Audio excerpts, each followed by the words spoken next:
Hello, everyone. So, happy full moon in Pisces. For those of you who are new to the channel, I'm no filter and I don't sugarcoat things. So just be well aware anything can come out of my mouth. Not to mention what an odd day. This full moon, it's so crazy. The moon and Saturn conjunction is literally trining on my ascendant, but the sun in Virgo is squaring my natal sun. So it's been such an interesting day. Like, I was up late the night before considering, and had to be up super early for my day job this morning. I was up at 3:45 this morning. And when I got home from work, I was like, you know what? I ran to the store down the street and picked my son up, like, his favorite little slushie. Well, it's not little, it's large, but I got him his slushie. And I picked myself up a small sundae, which, well, that was the intention. It ended up being a huge sundae. And when I finally was able to sit and finally got home, it was around 6:30. And I was tired. You know, my eyes were heavy. And I was like, all right, I know I got the moon event. Let me take a quick nap, right? Let me take a quick nap. Set my alarm for 7:15 at 6:20. Well, 3 hours later. 3 hours later. We're here. So, forgive me if I'm still like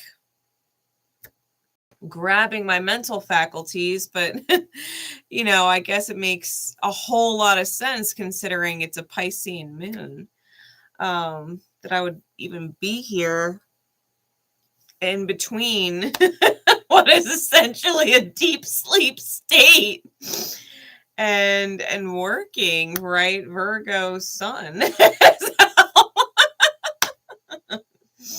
Before I get into the secret code names, by the way, I got such a weird synchronicity to talk about. I was listening to stand-up comedy. I love stand-up comedy, and I watch it on YouTube.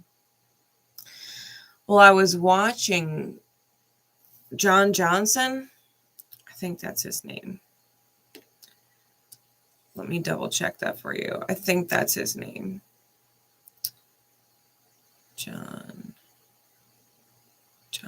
Josh Johnson.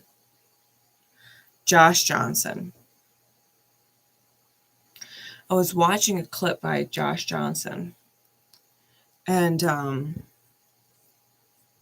he mentioned lions in the zoo being in a cage and how they're not real lions, right?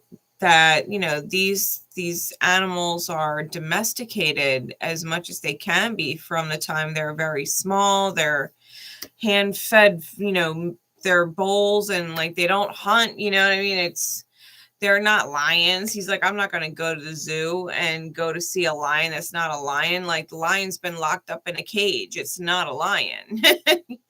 He goes, you put me outside on a safari. He goes, I'll be running with real lions. Like, the zoo is not real lions. And then in a completely different facet, I was listening to Robert Phoenix, his astro weather this morning, and he was talking about the lions being in a cage.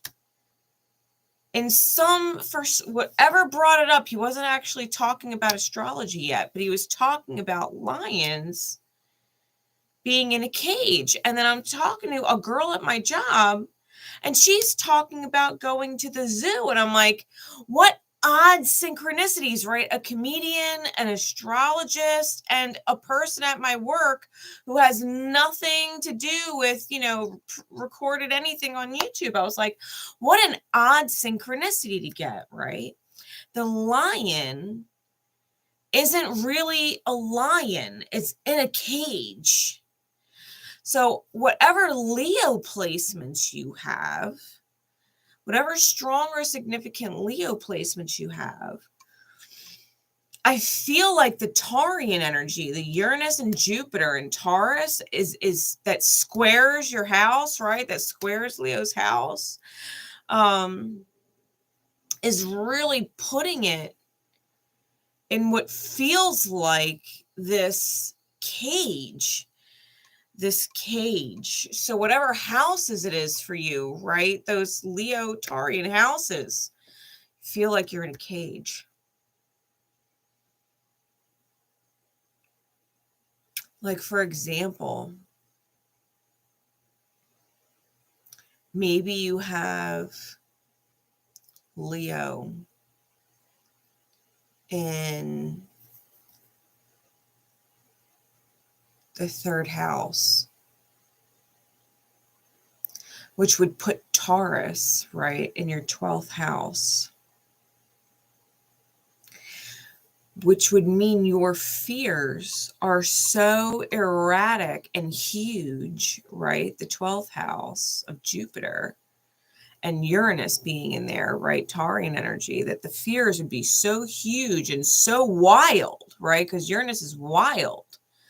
The way they're spinning inside the psyche, right, which is the 12th house, would be really challenging and locking up that Leo energy in the 3rd house, right, which is the house of communications. It's like biting your tongue. It's wanting to speak and being afraid to speak because of the ramifications of what would happen if you fucking spoke up about how you're feeling, right? Or spoke up and took control of the situation, right? This fear of control.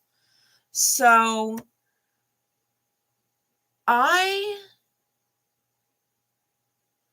really curious as to how this is playing out for all of you guys. For me, I have Taurus in the 11th house, and it squares my 2nd house.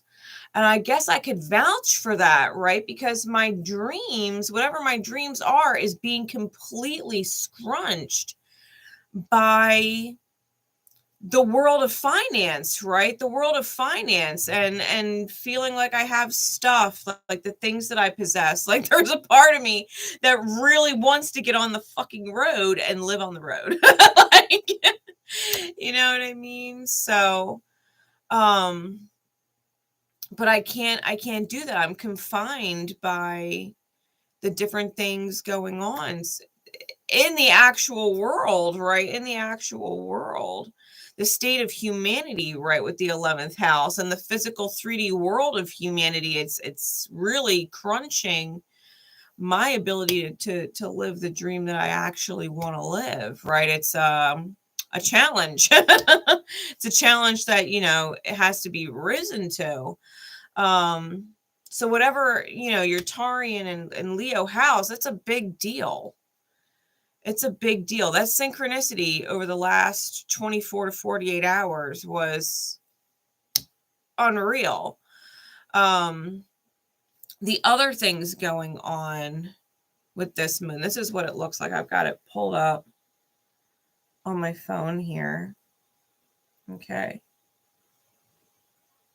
You can see the moon conjunct Saturn here, right?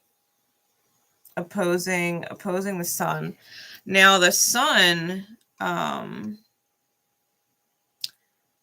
people don't really talk about trans Pluto because it's not a planet.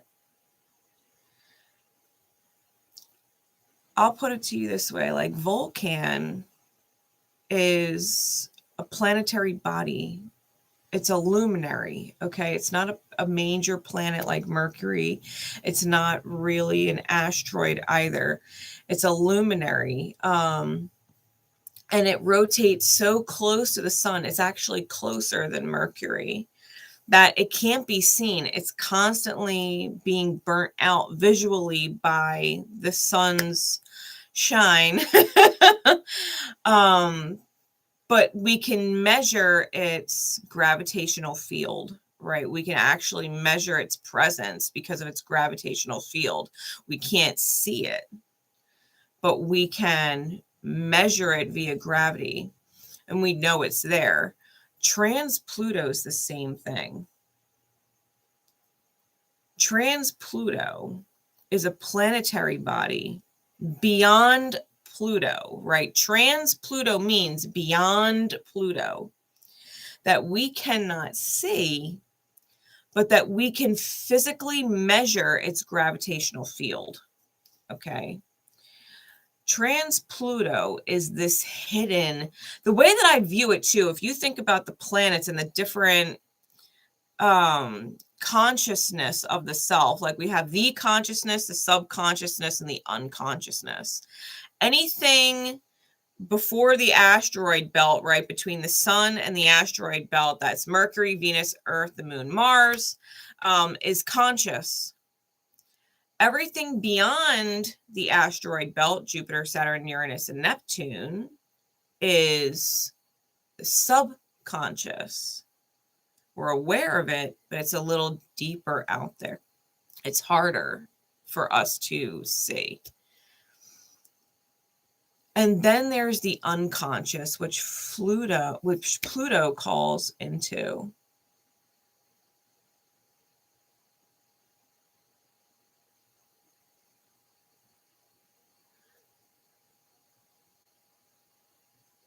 What's the hourly cost of a police helicopter in the air?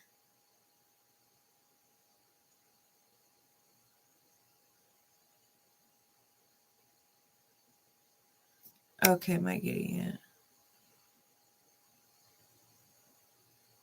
yeah. Okay.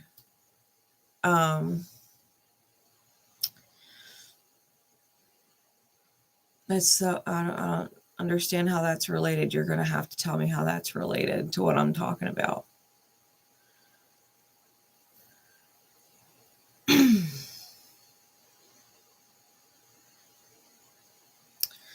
I was getting at with Trans-Pluto, it's this unconscious energy, right? It's this unconscious energy, this big measurable energy that we can't see, right? That we can't see. And it's with the sun, which is interesting because the sun's an illumination. So there's this big illumination astrologically, this lineup, right, conjunction with this very deep unconscious facet of the self that we can't see, right? We can't pinpoint it. It's something that's buried. It's something that's buried. The sun is illuminating something that's buried for us to see. And the moon is being restricted by Saturn, right? The moon is intuitive and it's emotional. It's that conscious part of the self, right? This emotionally conscious part of the self. If you think about the first 4 planets, right, that we relate to, Mercury, Venus, the moon, and Mars, Mercury is the mind.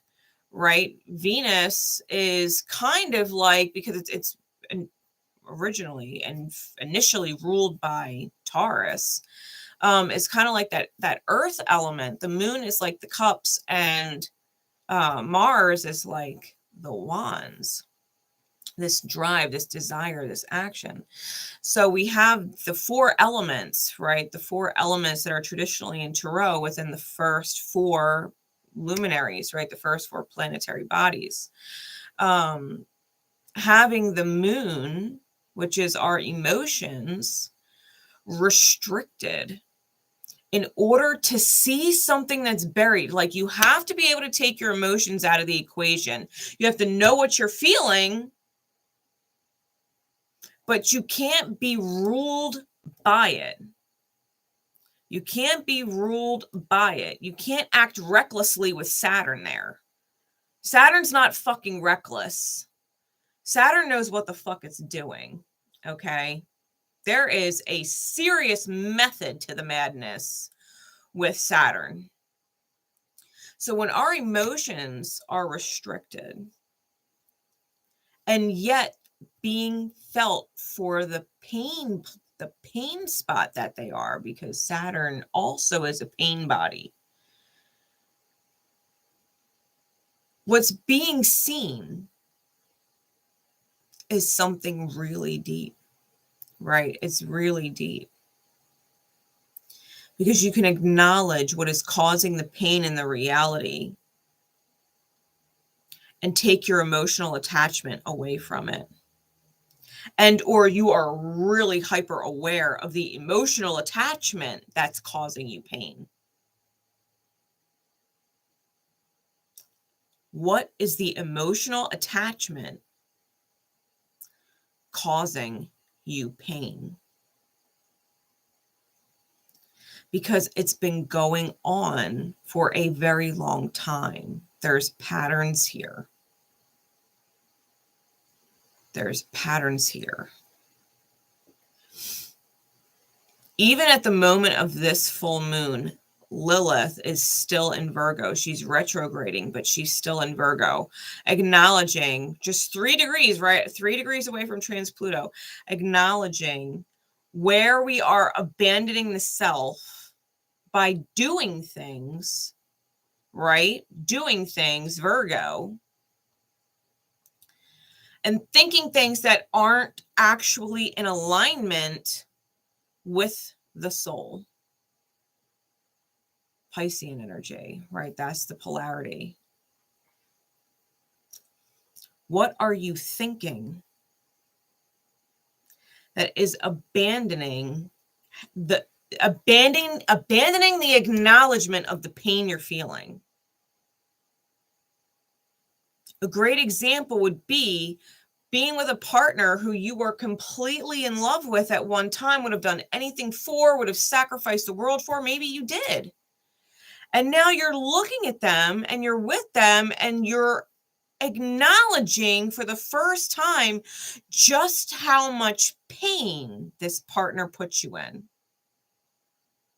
How stressful, how much anxiety you live with for the sake of this partner. And you're having a hard time looking at them the same. Because you're seeing how your thought process about what the fuck you're doing is putting you in a super, super pain state, right?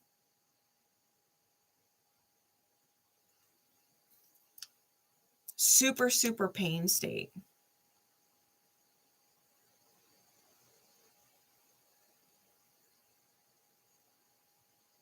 The lion, right? If we're talking about Leo in this mix, the lion is the fixed drive within the self, the fixed willpower within the self, right? Fixed fire. It is the unwavering element of spirit within the self that rules, right? There is a reason why Leo is king. Spirit rules. It is fixed spirit, right? The suit or element of fire is spirit's element. And it's got Venus retrograding in there, who's going direct in a few days, with Juno in there. Volcanus is in there. Volcanus is the forge. Okay. That's the forge. Juno is a luminary that embodies our ability to create and rule from high feminine energy. It embodies loyalty. It embodies loyalty and this ability to, what's the word? because it's not revenge. It's just for what's been unjust. That's what's being caged, right? This energy of feeling gratitude, this Venusian gratitude, is being caged, right? If we talk about Venus, Venus is ruled by both Taurus and Libra. Now, Taurus is the gratitude for the mundane, right? The eternal gratitude that we feel for life, the beauty of life, the very 3D mundane earth experience that we're having. Our ability to create and receive beautiful experience, and the duality of relationships and how we all connect with each other, right? All of it being caged by this really powerful Taurian energy. Like Uranus just went retrograde on the 28th, right? A couple days ago. Jupiter is getting set to go retrograde the day Venus goes direct. It's not common that major planetary bodies flip direction the same day. It's not common. When Jupiter goes retrograde, right? Think of Jupiter direct as really lucky. It doesn't always feel lucky, but it's overtly lucky, right? Things that immediately work in your favor, whether you agree or disagree. It's actually in your favor according to divine highest good, right? But Jupiter retrograde is like blessings in disguise, right? Because Jupiter is blessings, and blessings in disguise are both blessings, right? Like, don't get it twisted. Blessings in disguise are still blessings. It's just they're disguised. You don't see the blessing until later. So all the things that are going to be going down with Jupiter retrograding, we're not going to actually see the benefit of it until much later. The fact that Venus is going direct, and it's our ability to be grateful for relationships. There's going to be some interesting things going on with the Taurian Leo challenge of fixed energy, because the earth is fixed. Taurus earth energy is fixed. I'm feeling like, because there's so much, right? The challenges going on. There's three different real oppositions here. And a 𝐶𝐶 quadrate, but I work on tight, so there's the tight aspects, so there's going to be some more looser aspects in there. I work with tight aspects. It's all within 1 degree, right?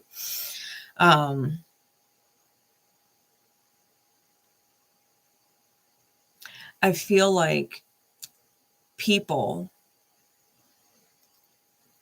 are dealing with serious fears in the subconscious, in the psyche. It's not anything they actually have to be afraid of, right? The divine would tell you to override your fears, right? The spirit within yourself would be like, override your fears, fucking go for it, right? Have that conversation, take that chance, right? That Uranus reality wants you to kind of bust out into your blessing, with Jupiter still direct right now. We have this brief window, right? Kind of wants you to lightning shatter. It's reminding me of the Tower card. I'm going to get to Mars in a minute, because Mars just clicked into Libra, which is not the happiest place for Mars, but there is this true desire to fight for what is truly fair. Right. And what that looks like. I mean, if you think about Mars, it's the Tower card, right? In Tarot, it's the Tower. And the lightning on the Tower card is Uranus. That's Uranus. That's the epiphany. That's the revelation that brings everything down. Mars is driving for some kind of equilibrium in the reality. We're literally staring in the face of pain states that we have chosen not to acknowledge because our emotions, our emotional desires have gotten in the way, right? Our emotional attachments have gotten in the way. And the things that we're doing and thinking are fucking shit up when we're ignoring how we feel. We've got North Node on Eris. On Eris. Eris is discord. Mars, I think, also just went into declination. If I was listening to the Leo King, I think I remember him saying Mars just went into declination. So it's below, right? It's below the certain plane, right? In alignment with the Earth and the Sun. It just dipped below. What is it called?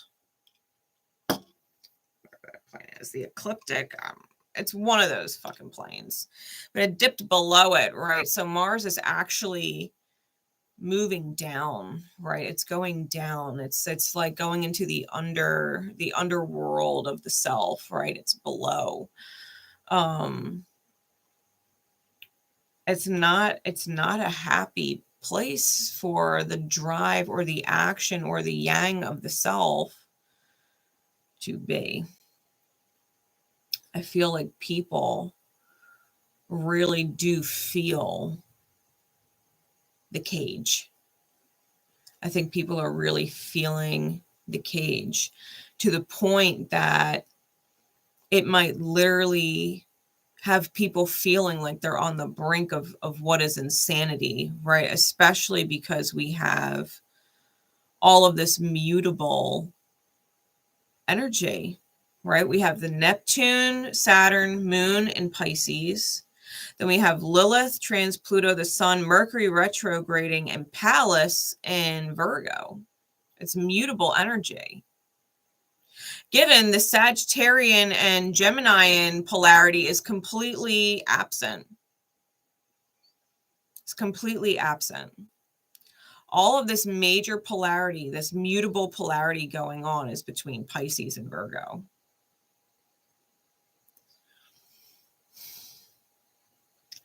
I think people feel like what they want to do is crazy. I think there's deep-rooted fears preventing the self from moving forward in action. Because to take that action would be crazy, right? It would be fucking crazy. Well, what are you thinking if you take that action? You must be out of your fucking mind. But at the same time, right? But at the same time, it's not crazy. What's actually crazy is to not do it, because then you're submitting to this pain state of feeling crazy and accepting that as what you're supposed to do. And that's not the case, right? That's not the case.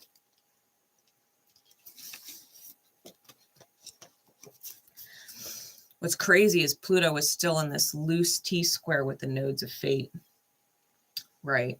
And it's like this one final last hurrah of Pluto and Capricorn, because it's going to kiss into it in 2024. But really briefly, like, this is the last big segment of Pluto and Capricorn, and it is squaring off against the nodes. And so it's like a part of you wants to make nice, right? South Node is with Ceres. A part of you wants to make nice. A part of you wants to play that, you know, subservient role to, you know, fate. Well, this is just my fate. I can submit to fate. I can give in to fate. I can accept that I'm not good enough, or I can accept that I'm not worthy. I can accept that I'm punishable. I can accept that I'm not going to be in my power, right? If you think about Ceres, Ceres is Demeter, and Demeter lost Persephone to Hades, right? Zeus and Hades had this deal worked out with Persephone, and Ceres, for all of her power, right, controlling the weather and everything else, right, going into the deep freeze, she submitted to Zeus, who essentially drew the line and said, this is what I'm capable of. And she submitted, right, for the peace to ensue. Even though she was not at peace, she fucking hates it every year when Persephone goes into the underworld, right? She submitted. She came out of her deep winter and submitted. And so, you know, there's this part of us that wants to say, yeah, I'm in pain and I'm going to have to accept a certain amount of pain that I'm in and submit to that pain because that's just my fate. And Eris on North Node is like, fuck that. Fuck that. Right? She is fuck that energy. Like, no. Eris with discord and disharmony is the one that gave the golden apple and said, here, give it to the most beautiful goddess. And all of a sudden, Hera and Athena and Venus are all in conflict over who's the most beautiful goddess. She brought up triggers they didn't even know they had. Brought up insecurities as goddesses that they didn't even know they had. Eris didn't actually do anything wrong. She supplied the trigger to expose the shadow. North Node, the direction of destiny, right? Because the nodes of destiny and fate, South Node is fate. North Node's destiny. The North Node in Aries is saying, stir the pot. Stir the pot. Make everybody uncomfortable. That's their fucking problem. If they're triggered, if they don't fucking like your actions, that's their problem. Why are you afraid? Why are you afraid to choose things? Because someone else might get upset. That's a them problem. Your problem is that you feel fucking crazy on pause, right? Piscean energy is like the hanged man. In tarot, it's a fucking pause so that you can see things from a different perspective, and it's wildly uncomfortable. The hanged man is not comfortable.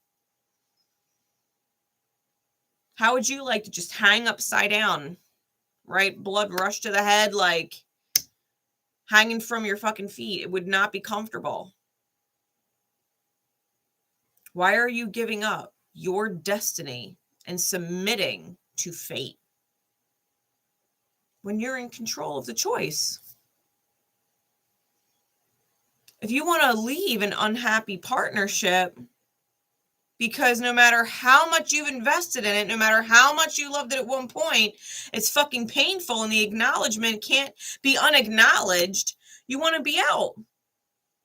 You want to be out.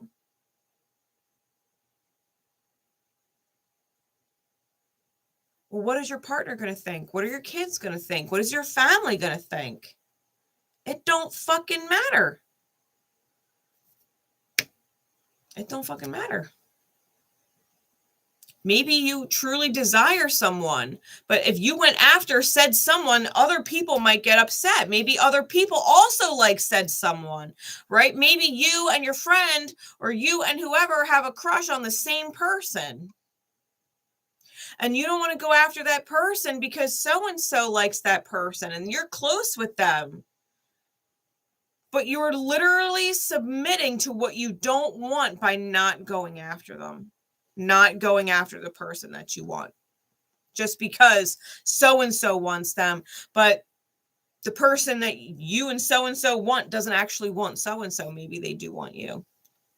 Maybe they would be with you. And you're like, well, I can't be with them because I'd upset so-and-so. Let so-and-so be triggered then. You and said person should probably go take a chance on each other, right? Why are you getting yourself all psyched out? Because someone else would be triggered. This is literally that moment. We're facing uncomfortable things. Well, maybe I'll just submit to being alone. I'm pretty sure I'm meant to be with this person, but I'll just submit to being alone. I deserve to be alone. It's painful to be alone, and I'm going to be alone because I really don't want to upset so-and-so. That's actually fucking crazy. You think it would be crazy to hurt so-and-so. What's crazy is that you would submit to being alone, to not hurt somebody else when you know you're being pulled in a direction to someone and that someone's being pulled in a direction towards you, but you're the initiator. Mars wants things to be fair, karmically balanced. But it's a choice. It's a choice that has to be made. And it's not an easy choice. Like Mars is in detriment in Libra. It's ruled by Aries, right? The opposite sign. These are the things coming up with this full moon. This is the energy surrounding this full moon. Don't even get me started on Chiron and white moon. Chiron and white moon Selene are also conjunct in Aries. Now, Chiron's the martyr, right? The healer that always ends up getting fucking hurt. It's the empath in us. It's the empath in us that feels for someone else. And our best of luck, our best of our psychic energy, right? Because white moon Selene is a facet of the moon, is to remember that the people we're martyring ourselves for are actually asleep. They're asleep. They're not going after what they desire. They're not moving forward.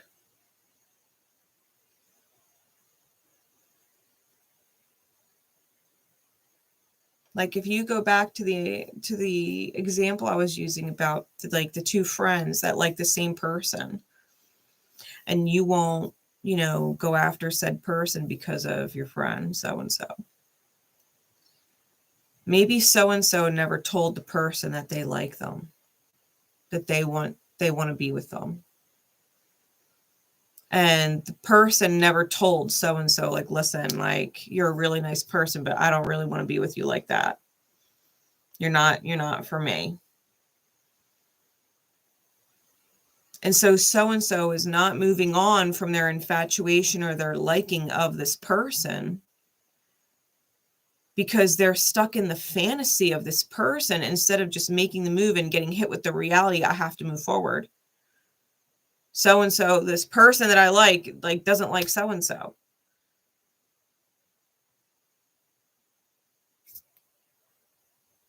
But your friend isn't making a move to actually definitively cut it and say, no, it's not for me. Like me, and I was not always like this. I have this uncanny superpower, and it is a superpower. It was not always there. My Venus in Scorpio was not always like that. If I was in liking of someone, if I liked someone, it was really hard for me to break that no matter how much they didn't want to actually be with me. If they liked somebody else or just being drawn somewhere else, my heart had a hard time letting it go. After my ex now, if someone tells me they're not interested and they don't reciprocate the same feeling, it's like a flip switches and any feelings that were coming about are completely gone. Like, I'm sorry, it's not attractive, right? To be attracted to somebody who's not returning or reciprocating that same liking, it's not attractive. All right, thank you for cutting that chain, that cord, bye. You know what I mean? On to the next. Thank you, So it's like, if you don't allow yourself to go after something, whether it is or isn't for you, if you don't allow that step, that drive, that action to be taken, you're going to set yourself in limbo. You're going to stick yourself in limbo. That's the hanged man Piscean energy that comes before initiation, action with Aryan energy. Take the move. Make it.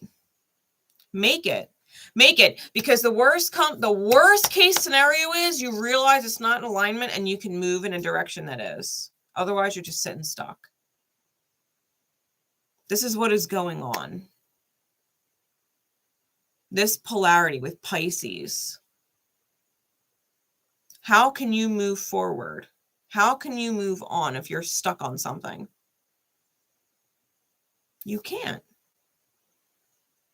You can't. You checked yourself in. How are you going to go about your vacation, your trip, your experience if you checked into the hotel and decided, no, I'm not going to check out. I'm just going to sit in the room. And in the meantime, you're racking up some debt, right? You're racking up some debt with the divine because you're not taking on the experience. You're just hanging out stuck in the room. You got to check out. You got to move on to the next thing, right? This is what this moon is asking you to do. It's asking you, what the fuck are you doing? Layman's terms, point blank, simple terms. Like, what the fuck are you doing? What do you want? What do you want? Go after it. Stop being a fucking pussy. You only get this lifetime once. All of these other people are just in fucking meat suits. Take the labels off. They're not actually your friend. They're not actually your sister or your brother. They're not actually your mother or your father. They're not actually even your kids. Take the labels off. What if they're just a soul here set to challenge you? Where's the challenge accepted? Challenge accepted. Where's the fuck it? Let's go. Fuck it. Let's go. Let's go, bitch. Let's go. Right? Let's fucking do it. You're not any less of a person or any less worthy for not getting the answer that you wanted. Hell, you might. You're going to have to face the fact that you are worthy and that you do deserve if the answer ends up being yes when you take the action. How would that be to accept? But if you've got to let certain things and certain people go because they're fucking triggered, well then, you know, so be it. Like this is where we're at. All right, with the moon. So I'm going to timestamp all of the actual secret code names. All right, I'm going to timestamp all the secret code names and I'll timestamp, you know, the pre-astrology breakdown of everything and the energy going on with people right now, right? Because this is, you only get this lifetime once, guys. Like, for real. If something fucking hurts, if it's not a fuck yeah, then it's a fuck no. No. Life is not meant to hurt. You are not meant to settle in a pain state. That is not why you're here. Yeah, I'm going to be born into this beautiful life in this beautiful world with beautiful souls. And I'm going to be able to experience all these things if I choose it. And I'm just going to choose to be in pain instead. What the fuck is wrong with you? Like, this is what I said. Like, what the fuck are you doing? What the fuck are you doing? Right? And you are never too young or too old to choose to fucking live. Otherwise, you just feel dead while living. Fucking live. Live. All right. The secret code names. Rainbow 2. And I heard the Bob Marley song, I'm a Rainbow Too, but the Fatboy Slim version. That's what I heard. So Rainbow 2. I also heard Welcome Home. Now, Welcome Home is actually a song, and I haven't listened to it. I hadn't listened to it in forever, to the point that it took me a while to actually like figure out what the song was inside my head because it's been so long. I don't even remember who actually turned me on to the band. It's been that long. Welcome Home is a song by 𝐏𝐫𝐫𝐿. And I scoured my fucking brain to remember who the fuck that song was. And I found it. The video is interesting. It's interesting. And the lyrics are interesting because it kind of gave me this vibe of final lifetime with someone, right? That you are legit finally letting someone go. It's been like this I would say a prison state of the psyche with this person, probably for lifetimes. And this is the final lifetime where they either put up or shut up. They either step up or sit the fuck down, right? It's that kind of life. Like you're either going to move forward into what is essentially the paradise here, living with them, or you're going to let them go completely because they've chose to be the anchor instead of, you know, the lighter energy. They're holding you back instead. And that's what I got. I got Coheed and Cambria. Welcome home. I also got the third secret code name is Sunflower. And I heard the Post Malone 𝗬𝗬 from the Spider-Man movie song Sunflower. And then the last secret code name, I heard Magdalene. Now, I know there's a song called Magdalena, but I didn't hear Magdalena. I even asked Spirit, I said, Magdalena? And they said, no, Magdalene. So whatever that is, I don't know if there's a song called Magdalene. All the other secret code names were songs. But I heard Magdalene. All right, so the secret code names are Rainbow 2, Welcome Home, Sunflower, and Magdalene. They're going to be in that order, and they will be timestamped in the comments. All right, so whatever one you're guided to in the replay, you can fast forward, click around, right? You can click the timestamps and click around. Otherwise, we're going to get into this. So I'm using 𝗂𝐽𝐽. I was guided to 𝗂𝐽𝐽, and I was guided to the psychic tarot of the heart. So we're going to get into these messages. I don't know how the fuck I'm going to go to sleep later. I cannot believe I took a fucking nap. I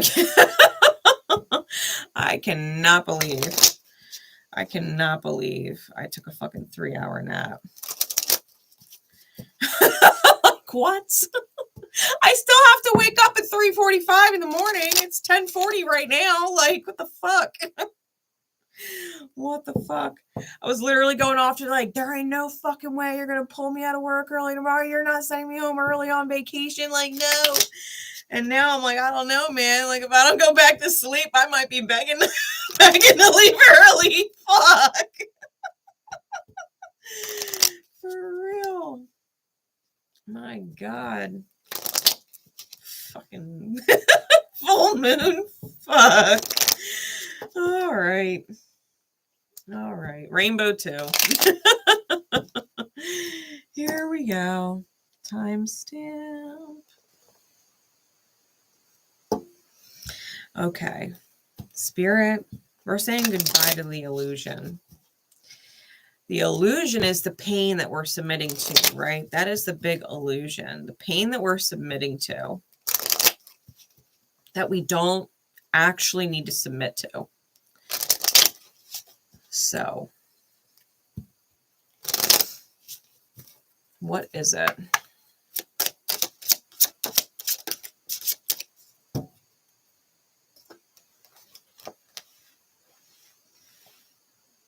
Interesting.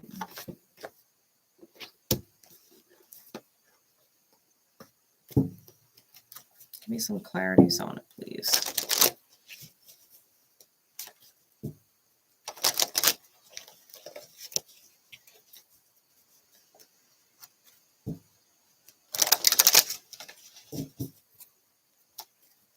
Who the fuck is hanging around for an inheritance?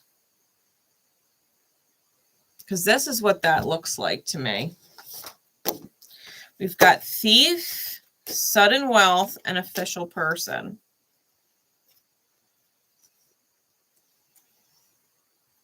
This is the thief card. With sudden wealth and official person. And you could see that the inner child right there is stealing the man's pocket watch, right? And clocks are Saturn. That's time. Someone's sticking around for some kind of inheritance. They're trying to cash out on something. And it's just a matter of time. With someone who's official, which I feel is like a head of family or an elder, right? Someone older. Like someone is sticking around and doing certain things right? That Virgo energy doing certain things because they don't want to lose some kind of inheritance or some kind of sudden wealth.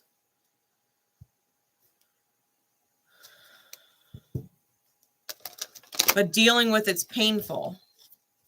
But dealing with the situation is painful. You don't actually want to do what you're doing, but are doing it anyway for some kind of inheritance, right?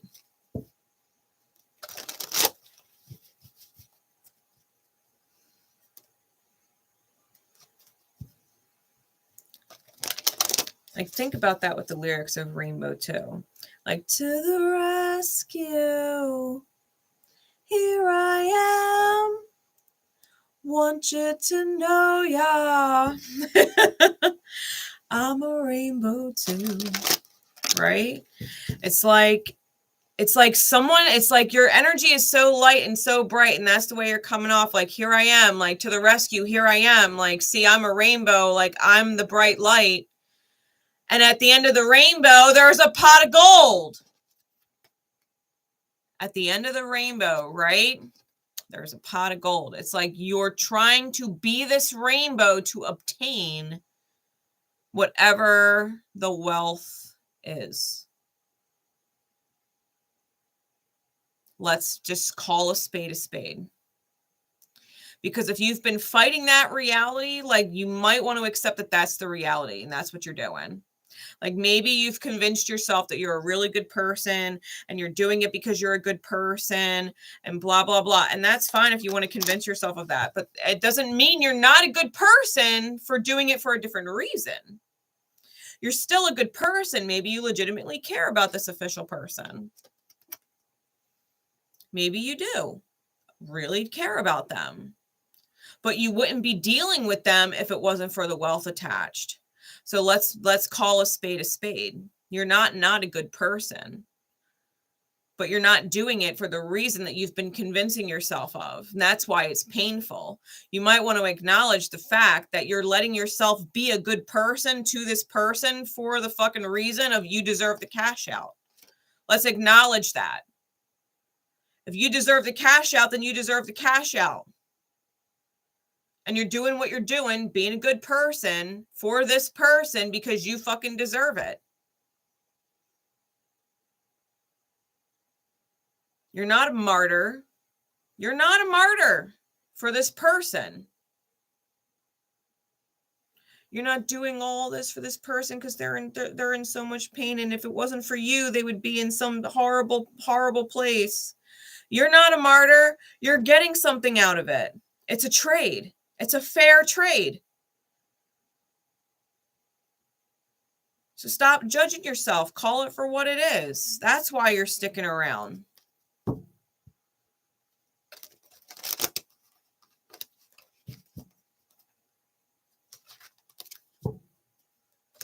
That's why you're sticking around. Really, 777 on the cards. The seventh house is partnerships. There might be multiple people involved, right? Multiple people. Because the seventh house of partnerships is not always just romantic. It's people that we connect to, right? That we feel like we have a connection with, that we partner with them. You've partnered with this official person. And to be fair, you might feel like they're stealing your time because you would rather be doing something else, but you're hanging around being a rainbow because you deserve something. You're going to have to decide what it is that you want to do because you're losing time. That's the price you're paying for the wealth. You're losing time. It's costing you time. You could be moving on other things and you're sticking it out for some kind of financial gain.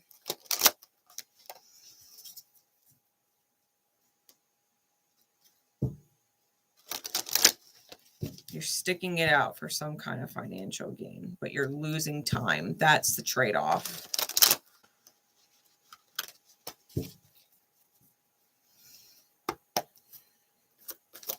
Insight.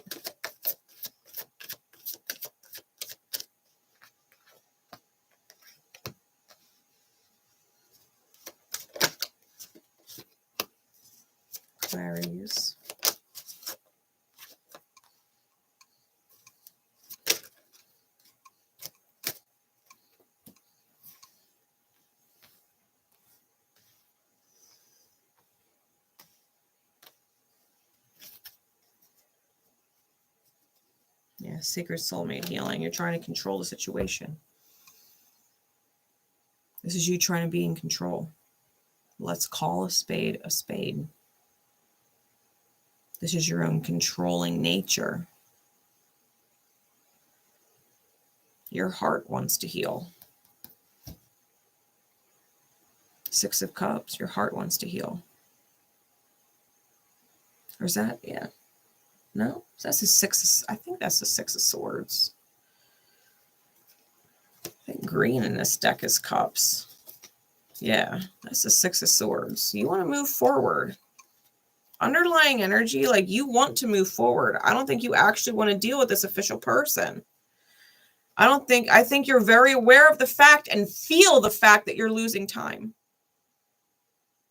I think that's become apparent that you're losing time. Time you cannot get back. Money can always come in a different way. But you can't actually align with money that's meant to come to you if your vibe is in a fear state that you're not going to get what you deserve. And this is how you've decided you're going to get it. So you're in control of the situation. I'm going to get the cash out, the payout, the money, or the whatever, the financial security this way. I'm going to get it this way. But this way is painful.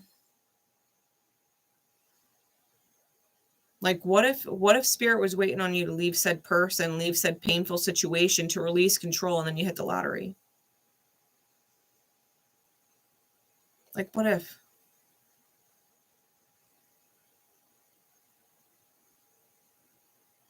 Why do you think you can only get it this way?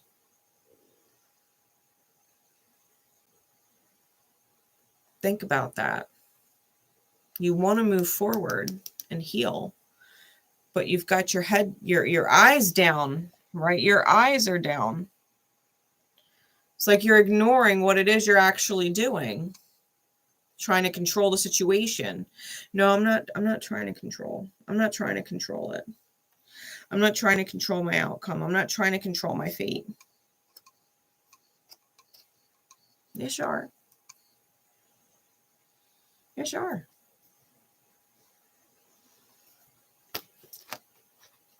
We got the Three of Cups clarified by the crown chakra. Spirit's asking you to mend and embrace your joy. You don't deserve to suffer. You don't deserve to be in pain.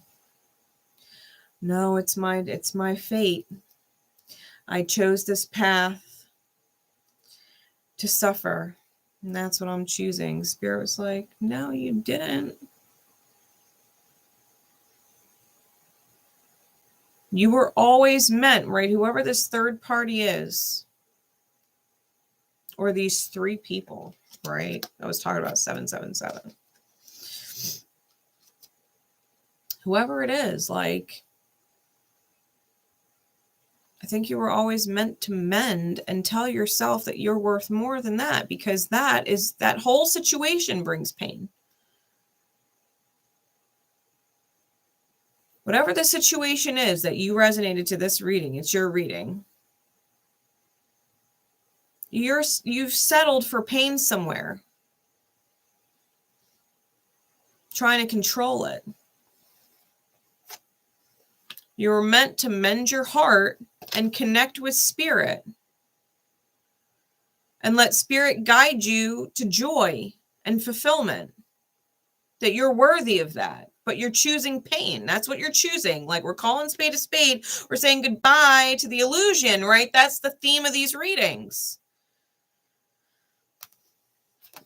We got Take the Lead, which is the Emperor card with the Hanged Man. And the Five of Cups. You got to change your focus. You're stuck in regret. You're stuck on the 3 spilled cups. You're hyper-focused in one direction.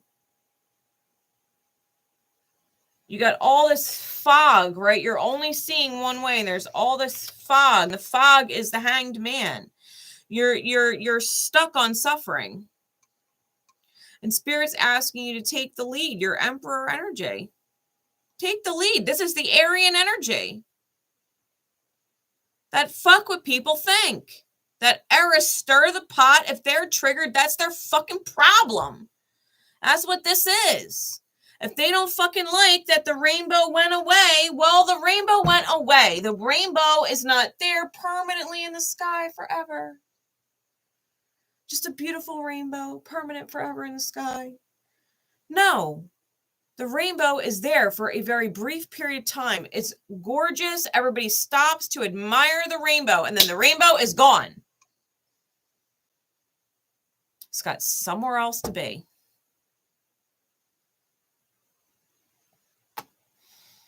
We got the High Priestess here.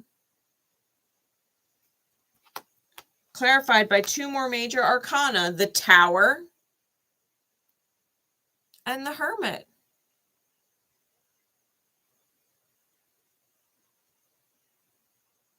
You got to rebuild your heart space. This is where you go within and take a deep look at yourself. You already know. High Priestess, this Piscean energy, you really, the Pisces Virgo polarity is right here.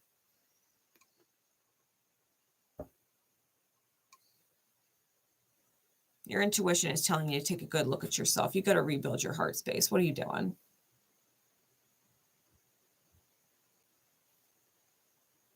Uranus is coming in, right? That lightning. To push you into karmic balance. Mars and Libra.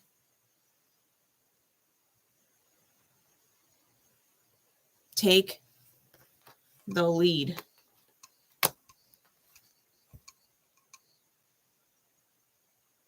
Take the lead and taking control are two different things. You're in control via submitting. Submitting. We do not submit. To pain, oh no. We do not submit. That's bullshit. You're watching my channel. You're catching these readings. You were not born into this world to stay on your fucking knees to suffering. No. Get the fuck up. Get the fuck up. Start making moves. Start making moves. You are not here to settle.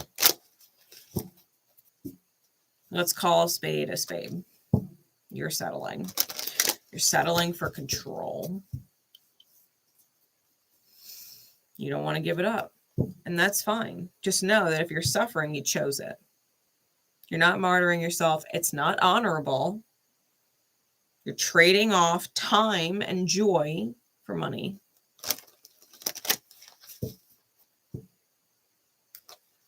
If that makes you happy, fine.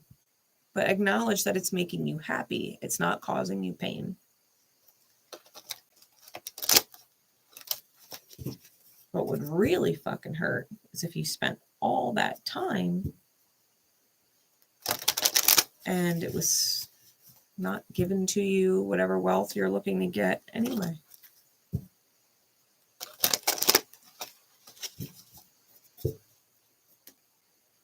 That would be a tragedy. You sacrificed your time in this life for what? Literally nothing. Think about that.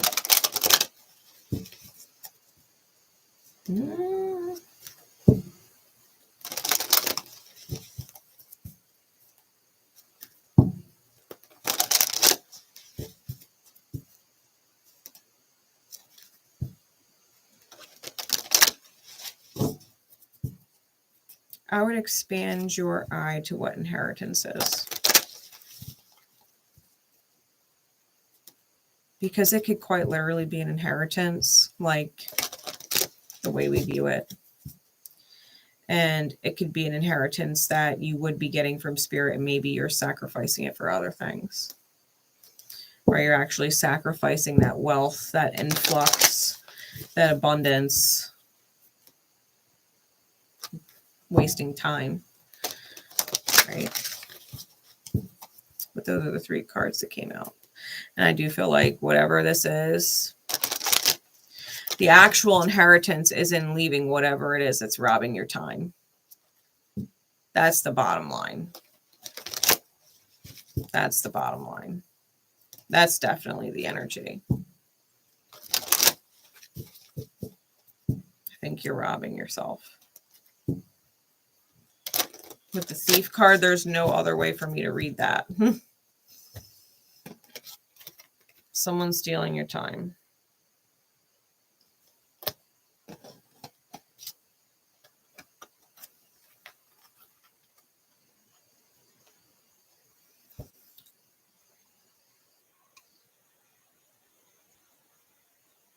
You know, the official person's card number 22. 22 is a co-creator.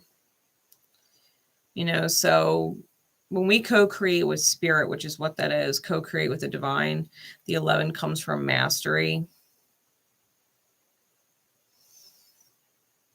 You really might have to listen to your gut on this one and stop reasoning your way out of it. Especially with the Virgoian energy in the cosmos with this moon, right? Lilith being in there. We were talking at the beginning about, you know, our thoughts taking us away from what we actually need to be looking at. I think you're spending a lot of your time doing something or being somewhere, whatever it is,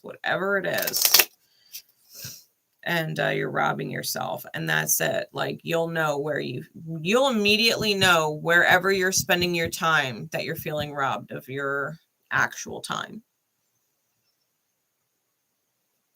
Whatever you're dealing with that is robbing you of your time, you already know what that is. That is what needs to be let go of, so that whatever is coming in for you can come in. But I would get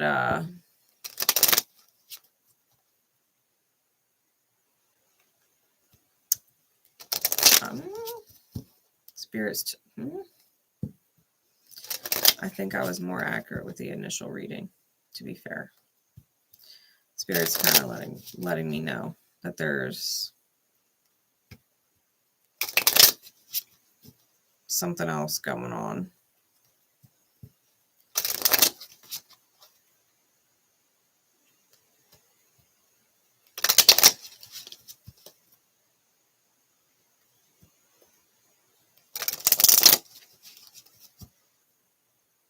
That is more accurate to the way that I describe the energy.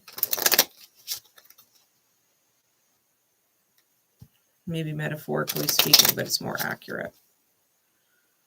I think there is something you're sticking around for that is robbing you of time because you're hoping to get something out of it. That you would hope that you're thought of and given back to you. It could be with a job, who knows, right? Look to your Leo and Taurian houses, because I promise you that's where the cage is. That's where the heart's being caged. Look in your chart and see what houses Taurus and Leo rule, because that's where the answer is going to be. The reasons are coming from your Piscean and your Virgoian houses. But the cage is in your Taurian and Leo houses. All right.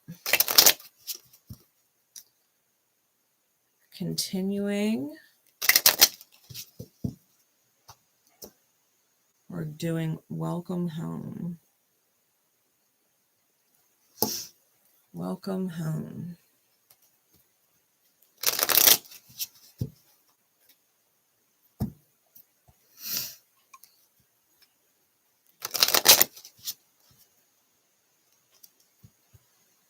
I know whose secret code name that is, Rainbow 2, so I'll look at your chart. I'll look at your chart after.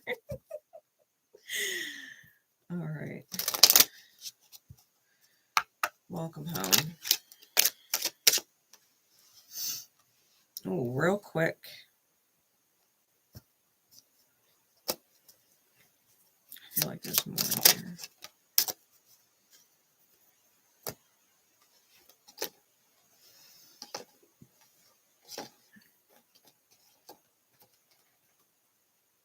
Welcome home. We got privileged lady, adjudication, and occupation.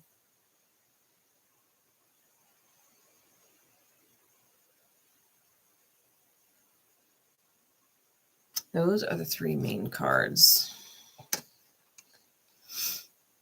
Lots of threes.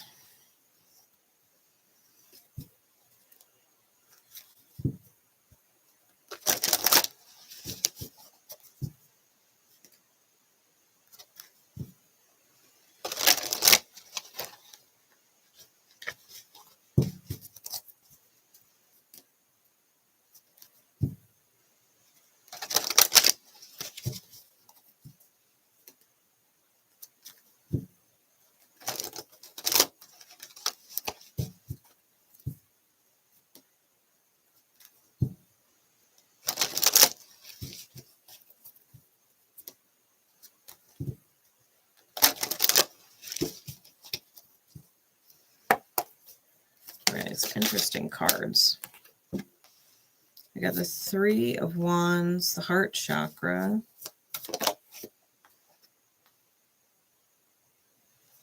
the Four of Coins,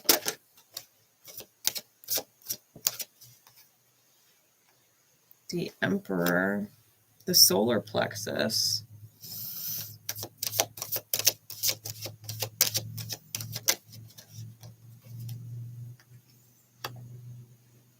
and giving and receiving, which is the Six of Coin with the Star card.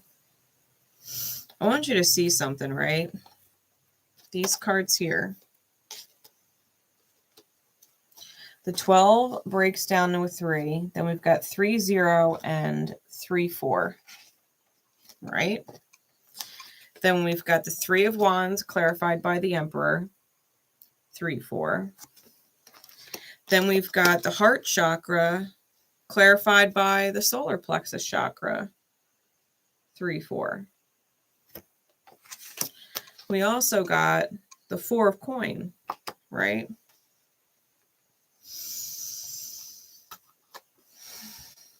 Then we got these oddballs here, 6 and 17.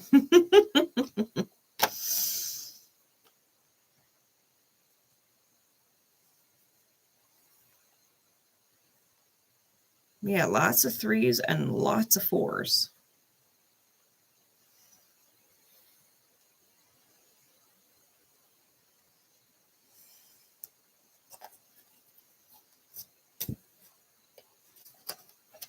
Chariot's on the top with the Ace of Wands on the bottom.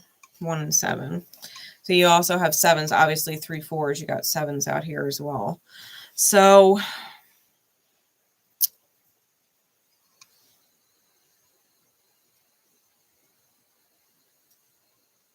what am I getting with this?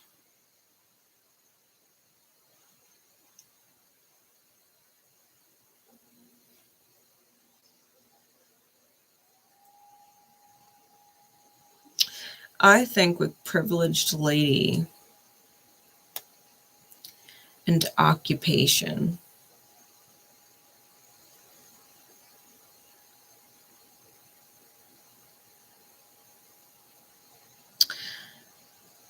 I think there's a certain lifestyle you're used to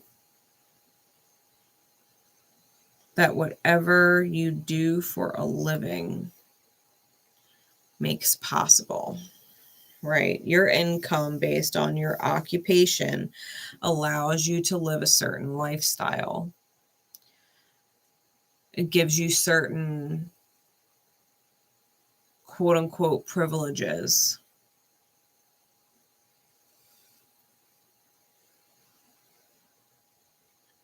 But I think a part of you wants more, right? That adjudication card, it's like sitting there and weighing the pros and cons of whatever it is in your life, right? The good and the bad. Like, you know that your job is probably a good job. It allows you to do certain things, but it's not giving you everything that you want.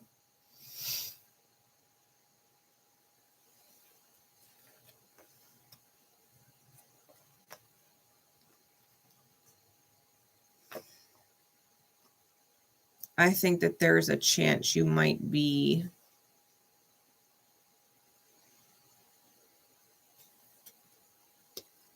afraid to make a big choice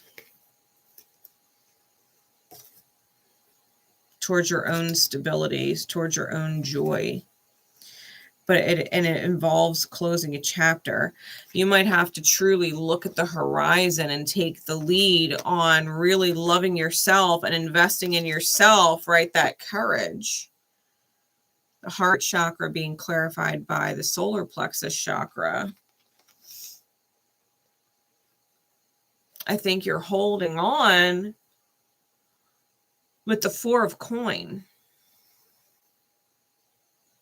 And Spirit is asking you to open up and allow yourself to give and receive and heal. Because if you think about it, you know, if you have a certain vision for your life, right, in the future, you have a certain vision for your life.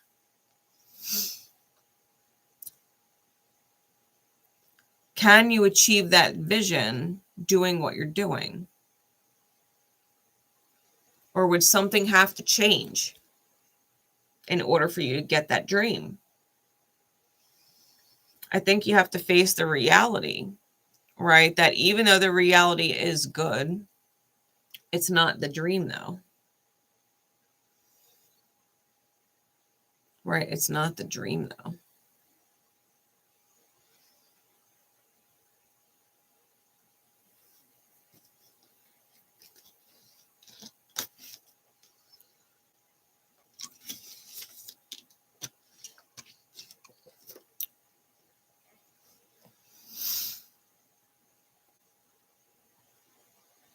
Three is about ascension into stability with the four. And that creates the miracle of the number 7, right? Number 7 is like divine intervention or divine miracle.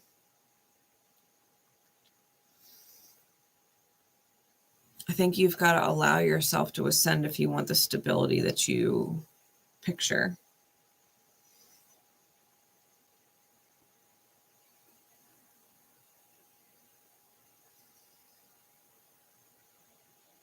It's like an example, right? An example would be maybe your job affords you a really nice apartment, but you really do want your own house. You know, maybe your job allows you to go shopping for, you know, certain clothes or get certain things like your nails done or something, but maybe you want different clothes and you can't afford those that you really want. You know, and you're convinced well, I got really nice clothes, you know, but you really do want that brand. And that brand's a little expensive. Like personally, I love Free People. Their brand, I love Free People. They're a side off of Anthropology, right? I love the brand. Lucky brand. I love the brand, but it's fucking expensive. It's fucking expensive, right? So like if I want to be able to shop for the brands that I really, really like, well, then I really, really do have to make more money. You know what I mean? Like, yeah, your place might be nice, but if you really want a different place, does your current occupation allow you the life you actually want? Because if the answer is no, well, then you got to upgrade.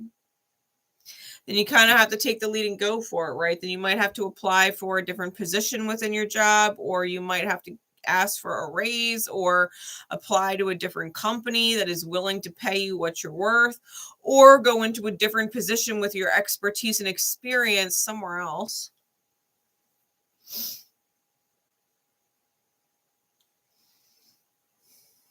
Spirit just said you're playing a little too small. Like you can go bigger.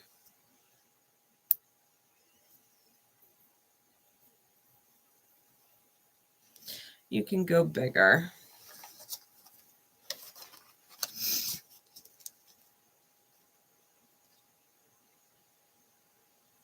Not only, I'm hearing not only do you go bigger, but it sets off a chain ripple.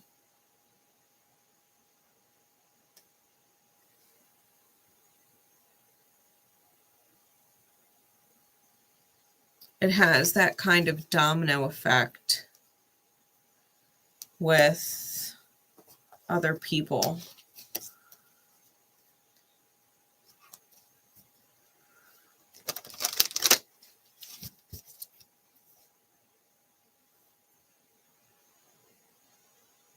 I'm going to say the same thing to you that I said to Rainbow too. And what I mentioned in the beginning, like wherever your Leo and your Taurean houses are, that's the cage. And the excuse is the Piscean Virgo polarity. You've got to get out of the ping pong back and forth with the polarity and face the reality of the cage and get out the cage. Right.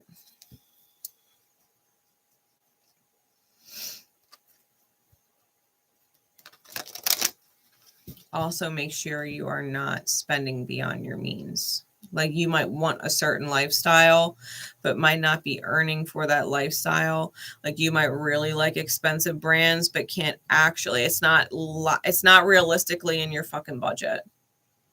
You know, so make sure that you're not spending beyond your means. If you want certain means to spend that way, then you have to increase your means, right? Like a financial advisor would tell you, like there's two ways to save money and or buy what you want. You either have to decrease spending elsewhere or increase your income. It's the only way to do that, right? We either have to decrease certain things in other areas to be able to afford what you want in another area, or you have to increase your income. You got to decrease your spending somewhere or increase your income. So yeah, don't be reckless with your finances. And don't be afraid to take a risk on increasing your income, whatever that means. All right. Getting into sunflower.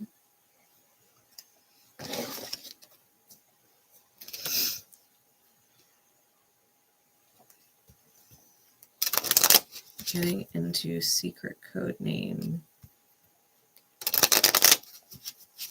sunflower.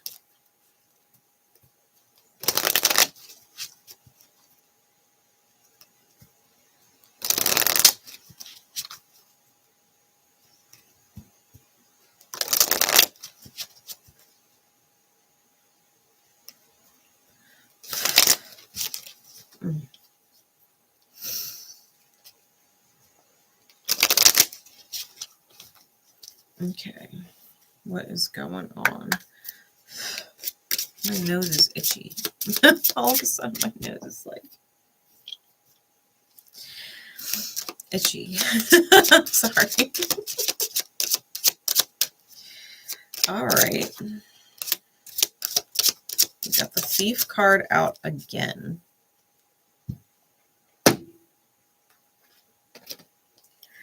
This time with false person and wealthy man.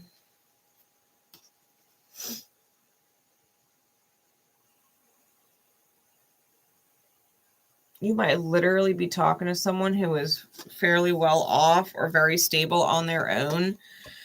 And they are not who they portray themselves to be. Or their intentions are not in alignment with your highest good, right? Could be very selfish motive. It could also be someone, because wealthy man, I'm just getting this feeling of investing. So it could be someone who's investing certain energy in you because there's some kind of payout, right? We invest in things that have some kind of end result.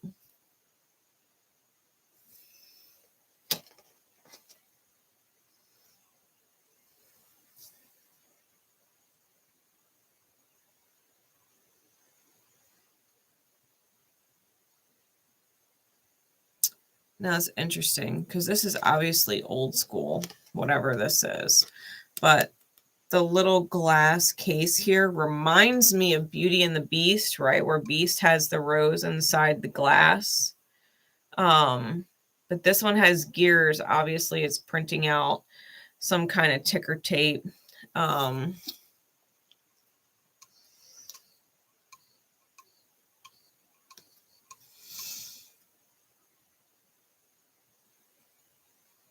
getting motive. Someone has a motive. Because I saw the ticker tape and it's like, take a number.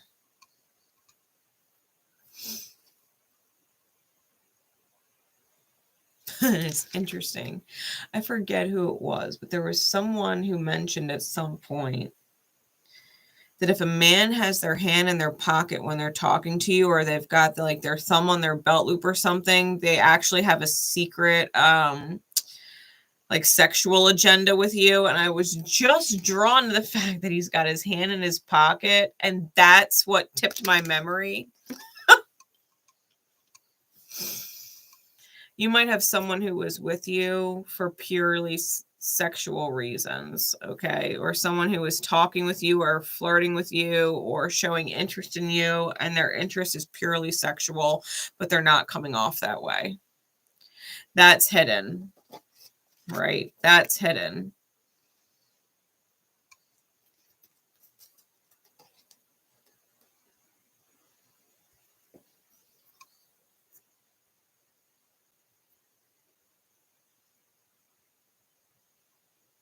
Like an example, especially if, let's just say, you've gone after in the past or were involved with in the past people who didn't have a lot of stability, like financial stability. You knew and felt like they were with you because they needed you to help them financially, right, for stability, and that's why they were with you. Maybe this new person doesn't need you for that, right? They're financially stable on their own, and so you think they are genuinely liking you because you're you, right? Because they don't need you financially, so you might feel like it's genuine when they're using you just for sexual reasons, right?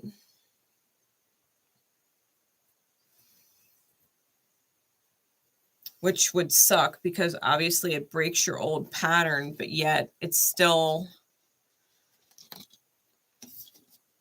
identifying a deeper pattern.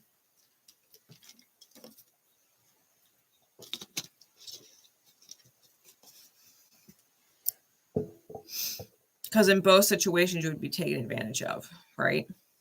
That's the deeper pattern. And if you're being taken advantage of,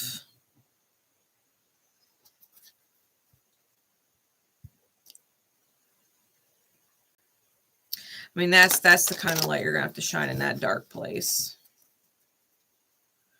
That's that Virgo Sun on trans Pluto type energy. What pain is actually restricting you that you wouldn't be able to identify new motives, right? Maybe you got really good at identifying people who are using you for financial reasons, but are not really privy to people who are just using you for physical reasons, you know. But either way, there's motive. What's the pain body that you're not seeing that causes that? Where did you learn it? Which parent taught you? You know, like which parent taught you? Let's get some insight, please.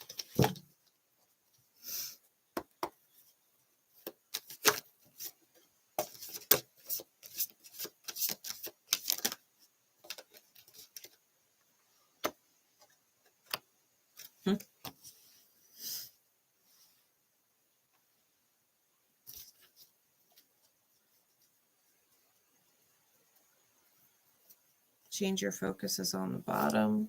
Sacral chakra is on top. And it's interesting. We got the 6 of Wands and the 8 of Wands. And the 8 of Wands came out in the reverse. One is believe and succeed. One is success and growth, and success and growth came out reversed. So you may have this belief in succeeding, right, with the Six of Wands, but you're not listening to spirit, which is the Eight of Wands, right? It's spirit talking to us about what it takes to grow.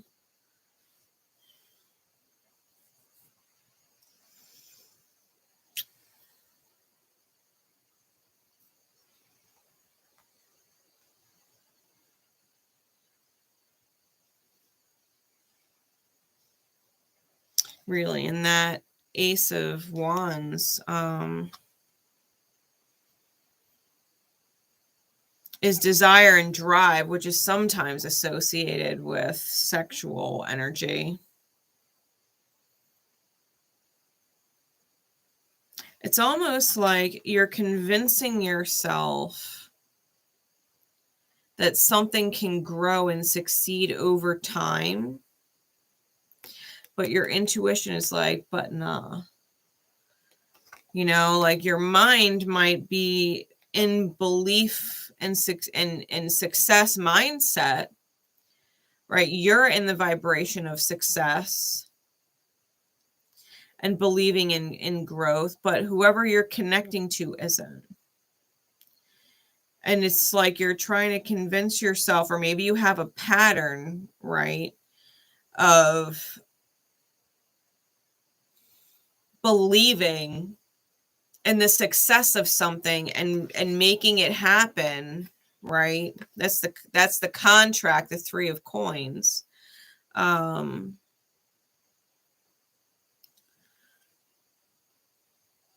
you're getting the ping, right? You're getting that kind of ping and or maybe ignoring it. Like, I think that you're hopeful instead of faith-filled, right? That you're hoping it works out. It has potential. It could. But you don't actually have full-blown faith that it will. And that's the big red flag. I think that's a pattern.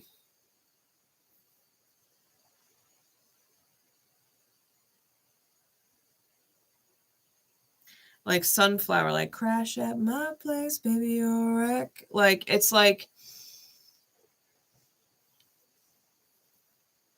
having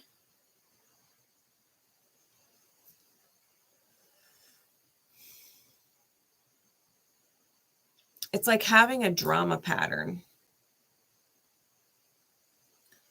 and being so familiar with the drama that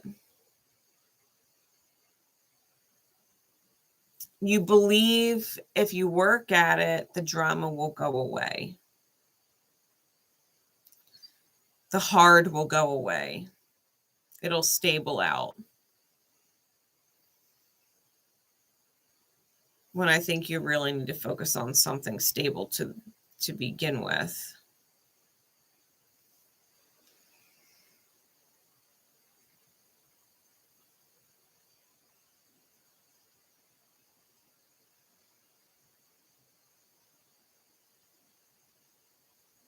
Like, if you think about that song, it's like, and you left in the dust, unless I stuck by ya. You know, it's like that kind of energy where it's like, you might have a habit of going after people who you feel would not be able to ascend to the next stage without you. Like, that they would need you, right? That if you're not carrying them, they get left in the dust. And that might be the pattern. Like, you might have a habit of being with people who are literally in the dust. And then you come along and you're like, hey, come on, I'll get you out the dust. But if you don't come with me, you're going to get left in the dust. You know, and it's like, stop going after people who are sitting in the dust.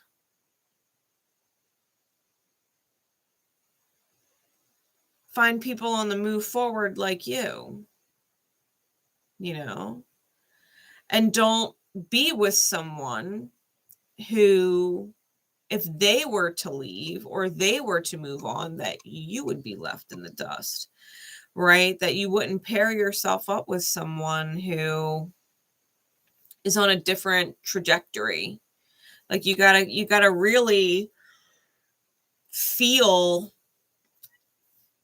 those intuitive pings that spirit gives you and kind of heed them for what they are. Like whatever is not meant for you, every time you acknowledge it and let it go, you're just closer to the thing that, or the person that is. Like leave them all in the dust. Just leave them there. Don't even pick them up. Don't even ask them how they're doing. They're fucking sitting there in the dust, you know, like obviously ain't that bright. So, you know, I feel like you've kind of got to shift your focus away from rebuilding yourself and really start voicing that you have rebuilt yourself, that you're already in this new stage. Like switch the language and create something different. I think you need to switch the language and create something different. And it might really revolve around, like, just getting this image of like certain wiring in the mind that says I'm alone or feels lonely, that needs to be shut down. You know what I mean? It's like that old wiring, that old thought process has to get shut down. Like you're not alone and you're not lonely. Like you're not so lonely that you would need to pick up someone out the dust, right? You're not alone to the point that someone would have to pick you up out the dust. So it's, I think conquering that on the back end will help you move forward, period. Right. I think it's this energy of it's like a residual energy of aloneness that's kind of reverberating in the psyche, and you don't need to keep it there. You know, I think that if when that is addressed on the back end, that you'll stop manifesting false people, right? People with motives.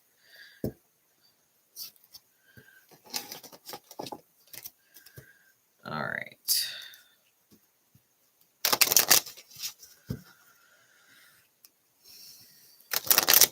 And secret code name, Magdalene.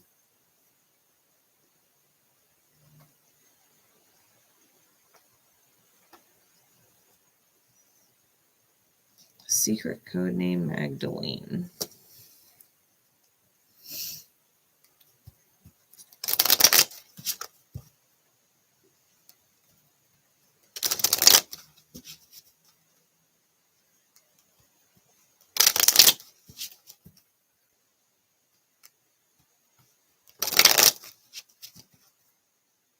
Hey Shaylee, how you doing? Happy full moon.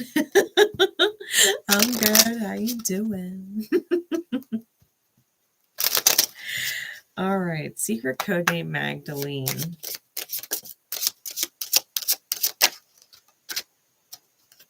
Interesting. Like this is a full deck of cards.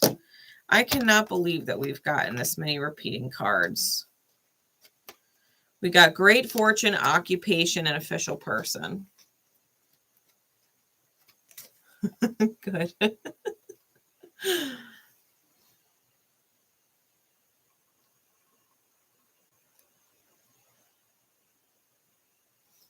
Like my ass is sitting over here shuffling and shuffling away at the deck. And we're getting repeats. That's crazy.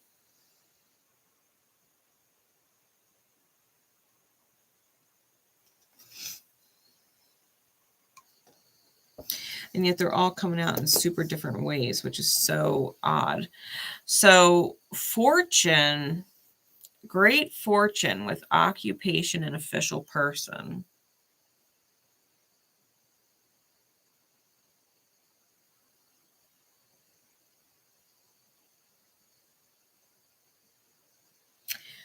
Firstly,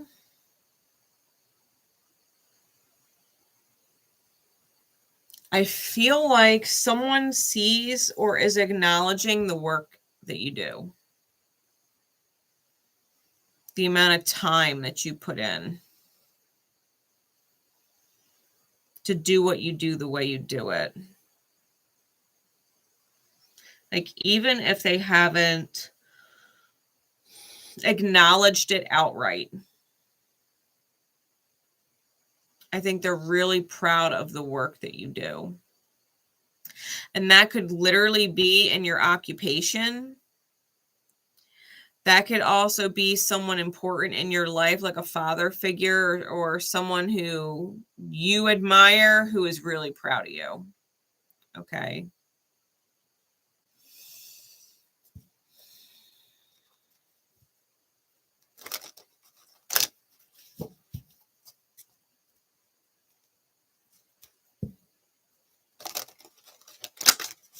It could be spirit too, to be fair. Because I mentioned that earlier with the official person being card number 22. Spirit might be seeing you. You might also have someone who literally served in the military, whether they're living or not, who sees all the work you're doing.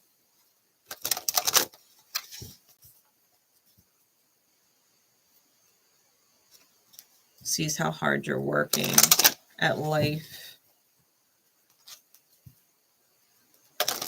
And they might be working on a blessing for you.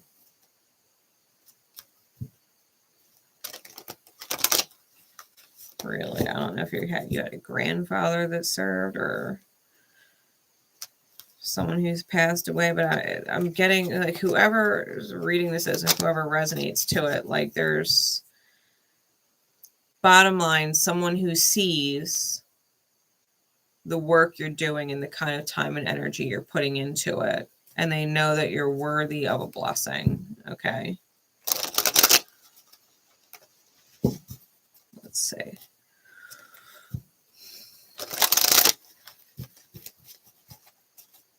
Insight, please.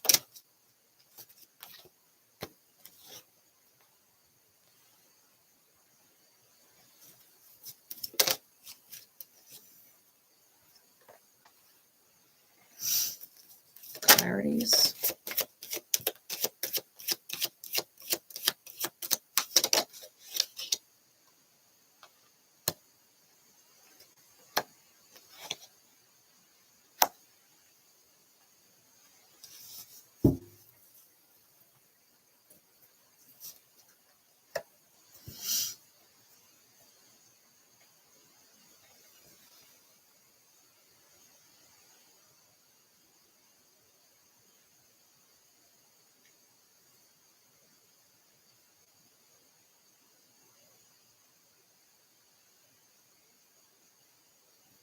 All right. I got crown chakra on top with new vitality on the bottom. Underneath of that is dedicated effort. Okay. Towards joy and being able to move forward with things. I then have the 8 of Swords clarified by the 9 of Swords. The 6 of Coin clarified by the Lover's card. And then I got the base chakra with the Hanged Man clarified by the 7 of Swords. Okay. Now, did I hold that upside down? I didn't mean to. It just should have looked like this. All right.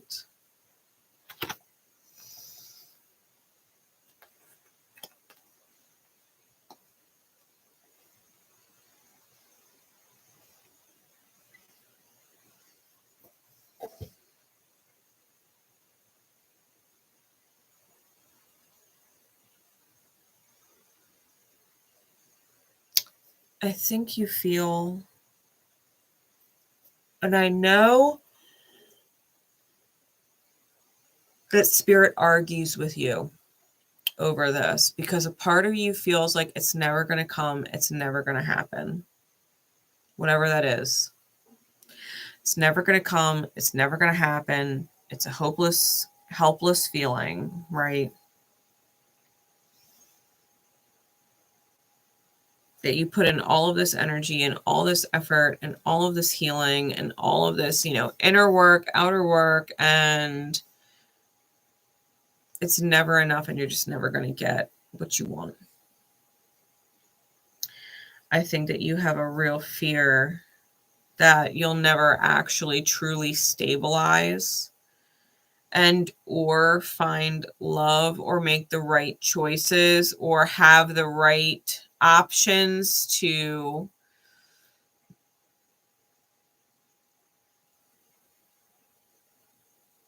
live what you want to live, right? Good morning, Lorraine.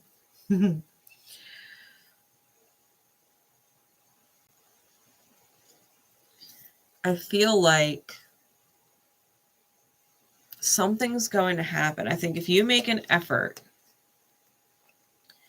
to mend your heart and move forward, to find that kind of balance and recognize that the real is not ideal, but that doesn't mean that you can't start a new foundation somewhere and start communicating new words, right? Because this fear, this helpless, hopeless feeling, right? That's giving you a lot of anxiety. I think you're forgetting that you're not in an exchange with anybody else but spirit. And spirit can do anything it wants. So if you believe that you're in a helpless and hopeless situation, that is exactly what you're going to continue manifesting, right? Because those are the words spinning around inside your mind. That's the vibration going out. But if you remember that you are partnered up with spirit,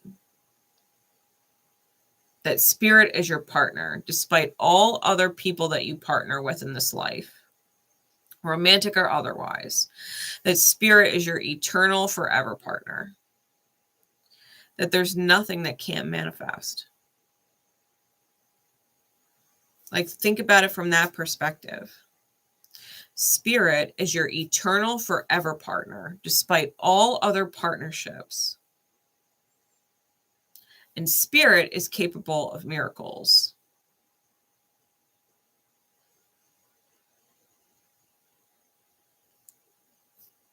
Think about that.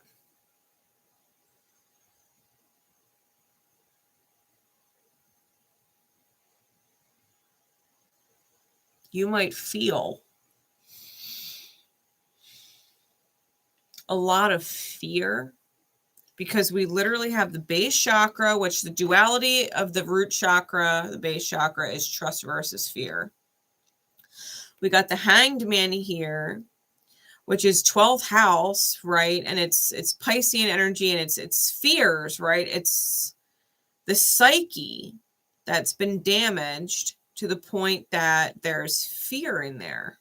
It's where we stagnate and really need to see things from a different perspective because we're stagnating. It's a belief system rewrite. The 12th house involves belief system rewrites. We've got fear here that is stealing from the self, right? With the 7 of Swords, you have to seek the truth and see things differently. And then we have these 2 cards here that are all about fear. And those cards are literally flanking the 2 in the center, and that is love and giving and receiving.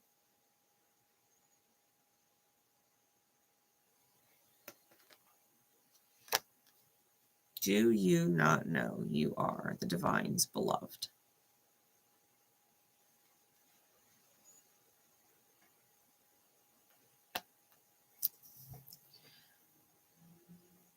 Think about it like this. Because we all, have heard, well, most of us have heard about twin flames. And if you haven't, don't even fucking bother looking it up. You'll fucking ruin your life. Okay? Don't bother. But, if you think about it, we always look for our twin flame in the outer. But what if we're spirit's twin flame? As above and so below. Right? The mirror. Right, Lorraine? Lorraine knows what the fuck I'm talking about. Oh, God. If you met someone and feel like you can't breathe without them, let them fucking go. Let them go and learn to breathe.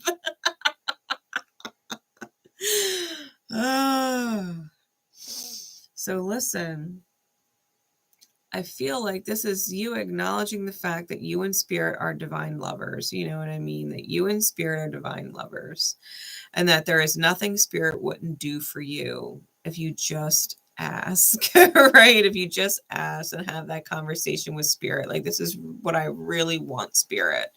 And spirit's like, okay, if this is what you really want, I'm going to guide you to certain actions, to take certain actions so that you can receive what it is you're asking me for. Right? Because we don't know how to get what we want, but spirit does. But spirit can't take the actions for us. So this is that co-creation energy, right? That 22 co-creation energy, where you trust that spirit knows what it is that you want, and that it's guiding you in a certain way to receive it, and that you don't actually have to be afraid that it doesn't exist. Of course it exists. Spirit will guide you there when you open yourself up to receiving what it is that you truly want. If we want to feel safe, if we want to feel loved, if we want to feel valued, if we want to feel considered, if we want someone who's transparent, if we want to feel financially stable, if we want to feel like our bodies are in good health because we're not stressed out, tired, and run down. Like, hey, spirit, these are the things I really want. And spirit said, all right, I'm going to guide you to take the actions that you need to take to achieve exactly that. Just trust, no matter how many steps there are, I'm going to give you one step at a time, one guided step at a time. And by the time you're done taking the steps, you'll have exactly what you just asked me for. You will feel safe, and you will feel loved, and you will feel considered, and have a partner who's transparent in a world that is stable, and you will feel in good health because you're not tired and run down and stressed out. Spirit said, I can give you that. Please trust me as I guide you to it. Like, you don't need to be afraid. You don't need to feel like it's helpless or hopeless, because that thought's not going to get you anywhere. Right? Spirit, who loves you unconditionally, is never going to guide you to feel helpless or hopeless. That's our wounds, right? That's just our fears. That's our belief system that needs to be rewritten. Start believing in the fact that spirit loves you and is your partner. Start believing the fact that spirit loves you and is your partner. And it will guide you to exactly what you've asked for. And you don't have to worry about anything. Matter of fact, I didn't pull these for any of the other readings, but I'm being guided to it. So this is the Notes from the Universe on Love and Connection by Magdalene. What does spirit want to say?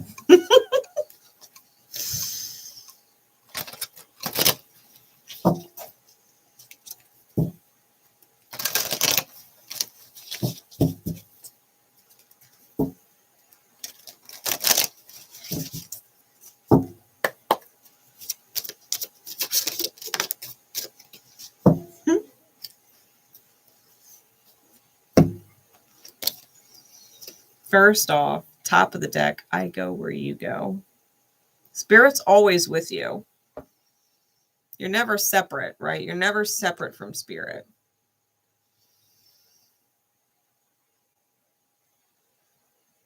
Tell me, are you finding that the occasional stranger has a crush on you? That for words you've almost mindlessly chosen, hearts broken too long begin to heal? That eyes sometimes well up with tears when it's time to say goodbye? Remarkable, our findings exactly. Psst, your divinity is showing. The universe. Let's start camera.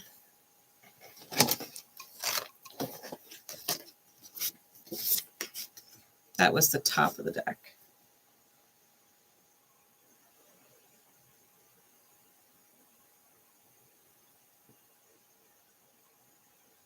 You can screenshot it if you want. The card that flew out. You are destined for greatness on the wings of love. It says, to clarify, the primary roles of love are not to heal, fix, or mend, not to soothe, cure, or ease, not even to refresh, rejuvenate, or restore, hardly. The primary roles of love are Yahoo, yeehaw, and woohoo. Get your love on. The universe. You know, and that's the thing, like love, like when we feel, I was talking about fucking divine counterparts, like twin flames.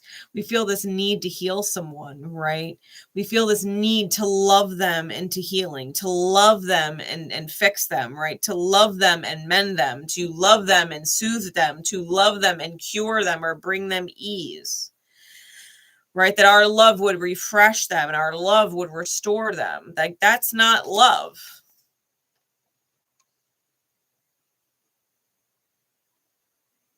Love is excited. Love is Yahoo and yeehaw and woohoo. Love is exciting. Love is an adventure. Love is a fuck yeah.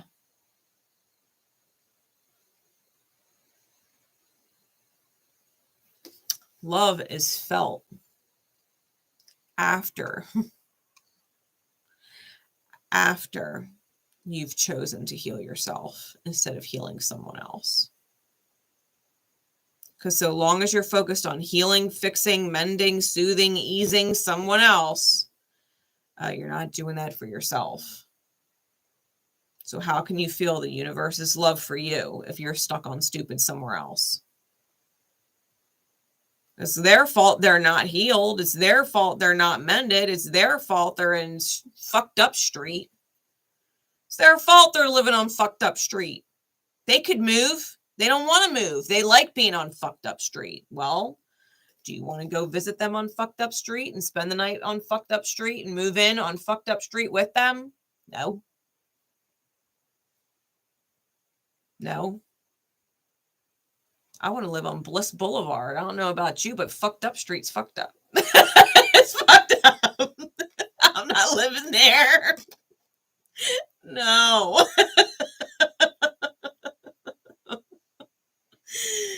No. No. That is the spiritual ghetto. I ain't fucking living there. No. I am about to go live on fucked up street.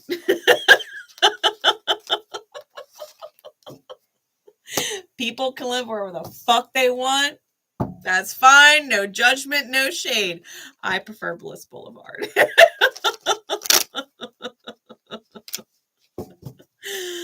Y'all can keep fucked up street as long as you want. Maybe y'all will clean that street up one day and it'll become clean street. In the meantime, I ain't coming to visit.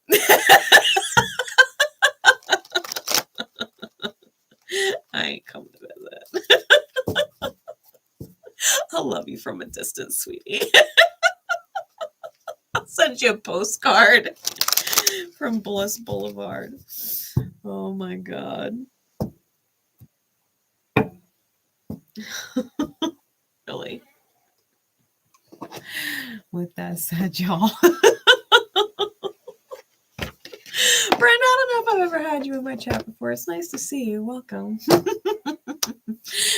With that said, guys, I'm going to wrap it up. It is midnight here. I don't know how the fuck I'm going to go to sleep and be up at 3:45 in the morning.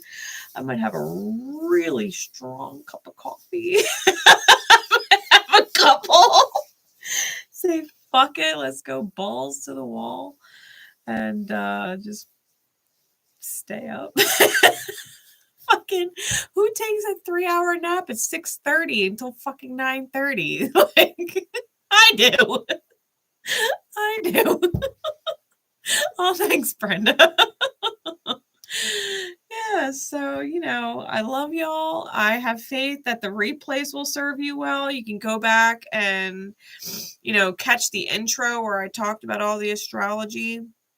If for whatever reason you resonated to a secret code name, or it is your secret code name and it doesn't make sense to you right now, I promise you it will make sense by the time the next full moon cycles around. 100%. So my love and support is with y'all always. Love each other. Love yourselves. Bye, everybody.